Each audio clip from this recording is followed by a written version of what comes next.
ஒரு பெண்ணும் ஆணும் 2 பேரும் ஒருத்தர் பாக்குறாங்க. காதலிச்சு வீட்டில் உள்ளவங்களுடைய அனுமதியோட திருமணம் நல்ல விதமா பண்ணிக்கிறாங்க. 2 குழந்தைங்களும் அவங்களுக்கு பிறக்குறாங்க. லைஃபும் ரொம்ப நல்லா அழகா போகுது.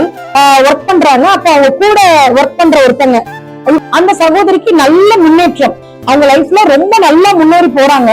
என்னைய விட அவ எப்படி இவ்வளவு தூரம் முன்னேறி போவா, ஏன் கூட இருந்தது அப்படின்னு சொல்லி அவங்க முன்னேறி போறத பார்த்து பொறாமப்பட்டு, எனக்கும் இந்த மாதிரி நானும் முன்னேறணும், அவங்களுக்கு இவங்க சப்போர்ட் பண்றாங்க கணவர், எனக்கும் நீங்க சப்போர்ட் பண்ணணும், இல்லைன்னா நீங்க எனக்கு வேணாம் அப்படிங்கிற மாதிரி கணவரோட சண்டையிடுறது. அப்ப முன்னாடி பெண்கள்லாம் வந்து பிள்ளை பெத்துட்டோமே, சோ வாழணுமே அப்படிங்கிற காலம் போய் இப்ப ஆண்கள் அந்த நிலைமைக்கு தள்ளப்பட்டுட்டாங்க. ஆஹா, நமக்கு பிள்ளைகள் இருக்காங்களே, நம்ம விட்டுட்டோம்னா நம்ம பிள்ளைங்க எங்க போகும் அப்படிங்கிற இதுல அந்த ஆண் அந்த பிள்ளைய ரொம்ப அழகான முறையில சிறப்பா வளர்க்குறாங்க. பட் இந்த பெண் கிட்ட இருந்து அவங்களுக்கு ஒரு கணவருக்கு தேவையான எந்த ஒரு விஷயமுமே கிடைக்கல. அன்பா இருக்கட்டும், ஆதரவா இருக்கட்டும், உணவு கூட கிடைக்கல அப்படிங்கிற பட்சத்துக்கு அந்த கணவருடைய வழி மாறுது. அந்த கணவர் வேற ஒரு பொண்ணை தேர்ந்து எடுக்க ஆரம்பிச்சிட்டாங்க. சோ இது அந்த குழந்தைங்களுக்கு எல்லாம் தெரிய வர ஆரம்பிச்சோம். இந்த இடத்துலதான் வந்து பெரிய மாற்றங்களே நடக்குது.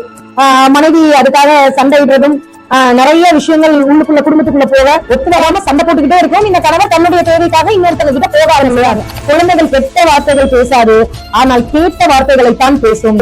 அதாவது இந்த பிள்ளைங்க முடிவு பண்ணுதுங்க, ஓ அப்படியா, அப்ப இன்னொருத்தரை மீது நம்ம லைஃப்ல இன்னொருத்தவங்க உள்ள நுழைஞ்சா நம்ம சந்தோஷமா இருப்போம் போல, அதுக்காக நம்ம இன்னொருத்தரையும் நம்ம தகப்பனார் மாதிரியே தேடிக்கலாம் அப்படின்னு இந்த 7 வயது படிக்கிற பிள்ளையும் 9வது வகுப்பு படிக்கக்கூடிய இந்த பிள்ளைகளும் காதல் வயப்படுறாங்க வேற ஒரு ஆண் கிட்ட.